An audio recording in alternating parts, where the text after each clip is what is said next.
Okay, this video is about the C4 shift linkage.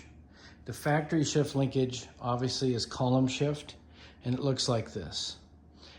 The problem is, if you want to add a floor shifter, you have to cut this off. You can't unbolt it and actually remove it. It is silver soldered or permanently bonded to the shaft, so it does not come off. So once you cut it, it's cut. And most people cut it and install this piece for like a Sidewinder, a low car, B&M, something like that. The problem is, if you ever want to go back, you have to replace this whole sector shaft, which means you have to drain the fluid, drop the pan, remove the valve body, get in there, unbolt that shaft, remove it, and then replace it. And then that will get you just back to stock. That still doesn't help you if you're doing anything aftermarket.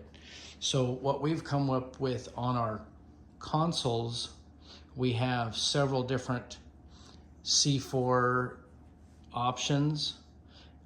What we've been doing is building some custom pieces that allow you to use your factory bracket so that if you ever want to go back to column shift, you can. Also, when you cut this off and add this piece, it has to go right here. So you also lose your neutral safety and your backup light switch. With the brackets we're building for our console shifters, we have a bracket that mounts directly to this that will accept a cable.